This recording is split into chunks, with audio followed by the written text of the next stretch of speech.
Assalamualaikum warahmatullahi wabarakatuh, and good morning everybody. Di kesempatan kali ini saya ingin mengajak kepada kita semua untuk belajar bersama tentang adjective order. Sengaja materi ini saya dahulukan di antara materi-materi lainnya dalam pembelajaran bahasa Inggris, sebab ini merupakan materi yang sangat mendasar. Di samping itu begitu banyak pertanyaan-pertanyaan dimunculkan oleh pelajar atau orang-orang tentang adjective order. Okay, what is adjective order?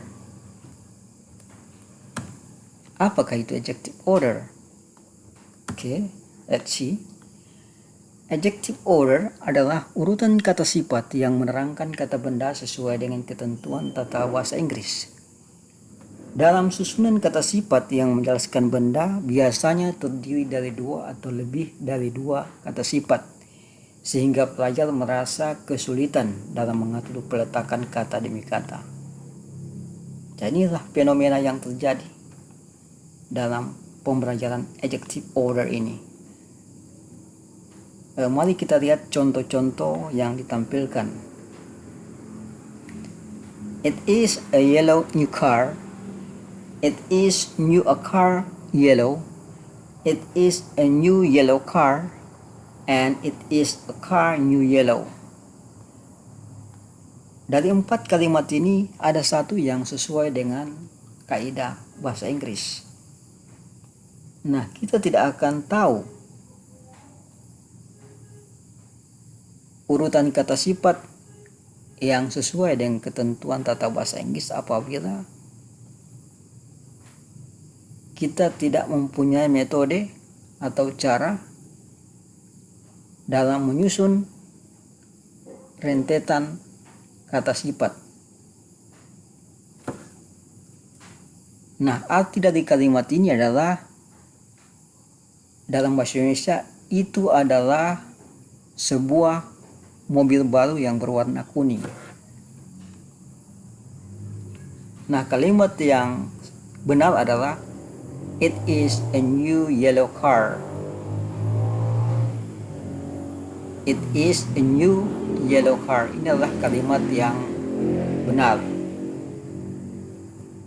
Nah, ada satu istilah agar kita dapat menyusun kata sifat sesuai dengan kaidah bahasa, yaitu dosaskom. Apakah itu dosaskom?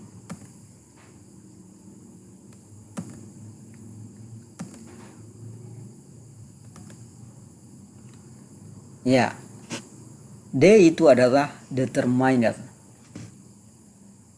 Determiner ini adalah berhubungan dengan kuantitas atau jumlah.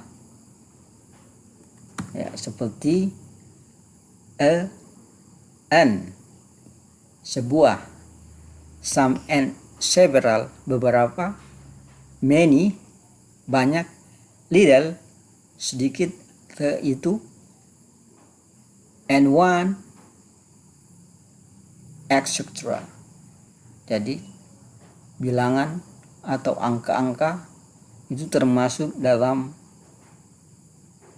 determiner dan ditempatkan di awal susunan kata-kata sifat ketika kita menjelaskan suatu benda. Oke, next. O itu adalah opinion. Ya, kita di sini beropini. Bisa saja si A mengatakan si Dewi itu cantik, tetapi si B memiliki pandangan yang berbeda tentang si Dewi. Ya, jadi masih bersifat perdebatan. Seperti contoh, beautiful, cantik, important, penting, easy, mudah, rich, kaya, friendly, ramah, arogan, sombong, etc. Ya. Mungkin saya menganggap si A penting, tapi teman saya mungkin tidak menganggap si A itu penting. Itulah yang disebut dengan opinion. S itu adalah size. Ya, kalau kita membeli baju atau celana. Terkadang kita mendengar atau melihat size. What is size? Apa itu size? Ya, size itu adalah ukuran. Long, panjang. Short, pendek. Wide, lebar. High, tinggi, and large. High, tinggi, dan large, luas, ya. Itu menyangkut size. Ya, ditempatkan setelah determine dan opinion. Oke, lanjut. A or age. Ya, ini adalah tidak lazim lagi kita sering mendengar age. How old are you? Ya. Berhubungan dengan usia atau waktu.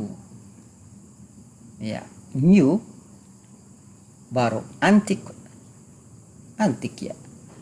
Yang muda, old, tua, and etc.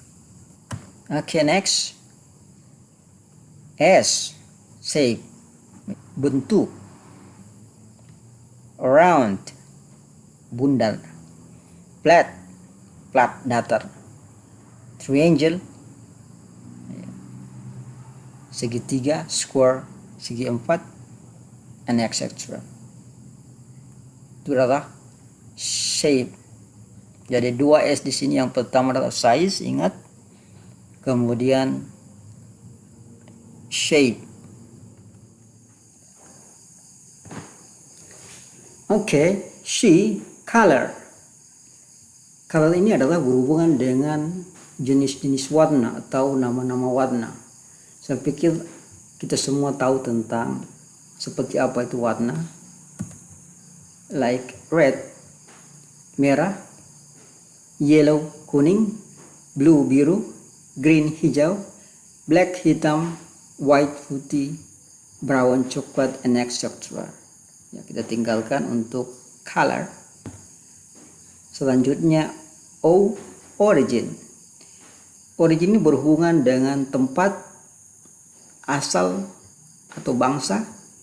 Bisa jadi ya seperti Indonesian, Indonesia. American, Amerika. Thai, Thailand. Japanese, Jepang. Greek, Yunani, and etc. Itulah berkenaan dengan origin. M, material. Materi ini adalah bahan yang menjadi ciri dari benda, ya. Artinya terbuat dari apakah benda itu, kalau bisa dibahasakan seperti itu. Ya, seperti silver, artinya perak. Silk, sutra. Gold, emas. Plastik, wooden, kayu, and etc. P itu adalah purpose.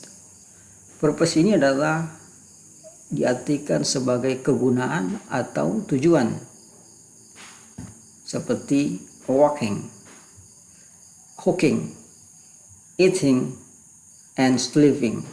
Ya, walking ini artinya berjalan, cooking memasak, eating makan, sleeping tidur.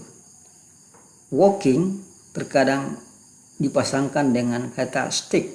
Jadi walking stick artinya tongkat yang digunakan untuk berjalan. Ya, kemudian cooking ya biasa dipasangkan dengan utensil. Cooking utensil artinya alat-alat masak.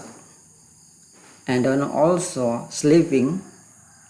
Nah, juga sleeping biasa dipasangkan dengan bag. Jadi sleeping bag artinya tas punggung ya, atau tas yang sering digunakan untuk pramuka ya, seperti itu. And finally, N, noun, berada selalu di penghujung dari deretan kata-kata sifat. karena noun ini adalah yang diterangkan oleh kata sifat yang ada di depannya. Oke. Ya, sekarang kita masuk pada sebuah tabel. Di sini saya siapkan sebuah tabel untuk memandu dalam mengurutkan kata-kata sifat, sehingga kita tidak mengalami kesulitan dalam menyusunnya. Kita berangkat dari nomor 1, sebuah mesin cuci baru. Sebuah artinya mesin artinya mesin. Cuci itu bahasa Inggrisnya washing, and baru new. Nah, sekarang kita masukkan dalam tabel yang tersedia. Ini adalah determiner, makanya dipasangkan atau dimasukkan di sini. Kemudian mesin itu adalah kata benda, maka ditempatkanlah dia di sini. Ya, selanjutnya washing adalah purpose, seperti tadi yang saya sampaikan. Washing adalah kegunaan. And then new adalah the age, berhubungan dengan waktu. Sehingga sebuah mesin cuci baru adalah a new washing machine. Ya, kita berpindah ke nomor 2. Banyak orang Indonesia tampan. Ya, banyak artinya many. Orang artinya people. Indonesia itu Indonesian. Tampan, handsome. Sekarang kita masukkan lagi many, termasuk dalam kategori determiner. Kemudian people itulah yang diterangkan, karena orang termasuk benda yang tidak langsung, sehingga ditempatkanlah di sini. Nah, inilah yang akan dijelaskan oleh kata-kata sifat yang ada di depannya. Kemudian Indonesian origin, ya, seperti tadi yang saya sampaikan, asal bangsa itu adalah origin. Dan terakhir adalah tampan. Tampan itu handsome. Handsome, ya, atau ganteng. Sehingga banyak orang Indonesia tampan disebut many handsome Indonesian people. Ya, lanjut yang ketiga. Rumah hijau besar indah. Ya, rumah artinya house. Ya, hijau artinya green, besar artinya big, indah artinya nice. Ya. Sehingga kalau kita masukkan di dalam tabel, house ditempatkan di ini, kemudian green, ya, masuk kategori color. Big adalah ukuran, dan nice masuk dalam kategori opinion. Sehingga bahasa Inggrisnya rumah hijau besar indah adalah nice big green house. Itulah. Oke, saya pikir ini mudah-mudahan dapat memberikan pemahaman yang utuh kepada kita semua terkait penyusunan kata-kata sifat yang disebut dengan adjective order. Ya, sebagai pemberi motivasi, ada kata-kata yang insya Allah dapat meningkatkan spirit kita belajar. In order to success, we must first believe that we can. Untuk sukses, kita harus percaya bahwa kita bisa melakukannya. The second is, don't be afraid to try what you want. Jangan takut untuk mencoba apa yang kamu inginkan.